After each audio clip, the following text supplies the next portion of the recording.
한때 이 나라는 그들에게 총을 들게 했습니다. 하지만 그들의 손에 있는 건 지금 폐지입니다.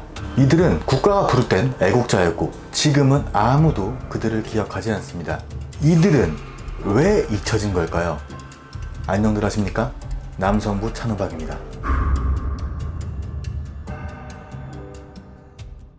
우리는 종종 국가유공자라는 말을 들으면 상당한 예우와 지원을 받는 특권층을 떠올립니다. 하지만 현실은 그렇지 않습니다.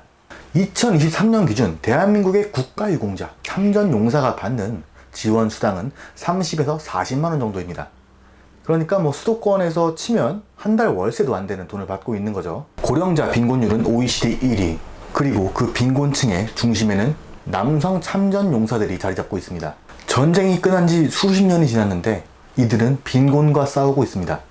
총을 잡고 나라를 지키던 손이 왜 지금 폐지를 죽고 있는 걸까요? 이걸 단순히 개인의 불운이라 부를 수 있을까요? 왜 많은 참전용사가 보상을 못 받을까요? 여기엔 한 가지 근본적인 문제가 있습니다. 모든 참전용사가 보상을 받는 건 아니라는 거죠.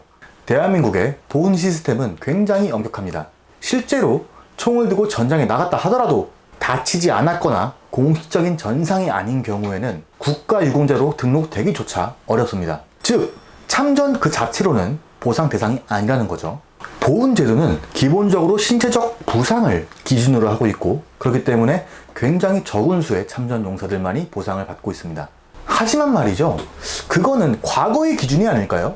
전쟁은 단순히 육체만 다치는 것이 아닙니다. 지난 70년 동안 인류가 연구해온 결과는 전쟁은 보이지 않는 부상, 그러니까 정신적 외상도 분명히 존재합니다. 전우가 바로 옆에서 갈기갈기 찢기던 기억, 명령 때문에 살기 위해서 방아쇠를 당겨 사람을 죽이던 기억, 이런 것들은 수십 년이 지나도 악몽과 공황장애로 남습니다. 이 모든 것이 PTSD라고 의학적으로도 국제적으로도 인정되는 전쟁의 상흔입니다. 예전의 기준으로만 보상하고 정신적인 피해를 입고 살아가는 그들을 침묵 속에 방치하는 것, 그것은 정상적인 국가라고 보기 어렵다고 생각합니다. 그리고 설령 다쳤다 하더라도 등록 과정이 굉장히 어렵습니다. 전투 당시에 부상을 입었다 하더라도 기록이 누락됐거나 병원 진료 기록이 없다면 유공자로 인정받지 못하는 경우가 많이 있거든요. 실제로도 몸이 많이 망가질 대로 망가졌지만 증거가 없다는 이유로 국가유공자가 안 되는 경우가 허다합니다. 국가란 국민에게 신뢰를 요구하기 전에 국민의 희생을 먼저 인정하는 태도를 보여야 하는 거 아니겠습니까? 저는 국가의 이런 보상 시스템이 바뀌어야 된다고 봅니다. 신체적 부상만을 기준으로 보상하는 정책은 시대에 뒤떨어졌다 이겁니다. 이제는 늦었지만 보이지 않는 상처에도 국가가 책임을 져야 됩니다. 그렇다면 다른 나라는 어떻게 할까요? 미국은 재향군인부라는 부처가 따로 존재합니다. 연간 예산만 2025년만 해도 500조가 넘어갑니다. 참전용사에게는 장애보상금, 무료의료, 학자금 지원, 주택융자, 심지어 그 가족까지도 혜택을 받죠. 영국은 로얄 브리티시 리전이라는 민간 협력 기구를 통해 퇴역 군인들의 생계, 정신건강, 재취업까지 지원하고 있습니다. 핀란드는 전상자뿐만 아니라 일반 퇴역 군인에게도 주거보조와 무료 의료를 제공합니다. 총을 들고 국가에 헌신한 사람들을 절대 버리지 않고 국가가 끝까지 책임집니다. 하지만 대한민국은 다르죠. 전쟁이 끝나면 아무도 그들을 기억하지 않아요.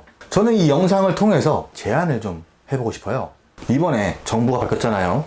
굉장히 보편적 복지에 관심이 많은 것 같아요. 긴급 지원금도 주고 배드뱅크 설립해가지고 자영업자 살리고, 심지어 최근에는 북한에 대한 인도적 지원까지 고려하고 있다고 들었습니다. 그렇다면 여태까지 우리가 외면해왔던 이들에게 정당한 보상을 하는 건 어떨까요? 자신을 드러내지 않아요. 시위를 하지도 않고 집회 모이지도 않습니다.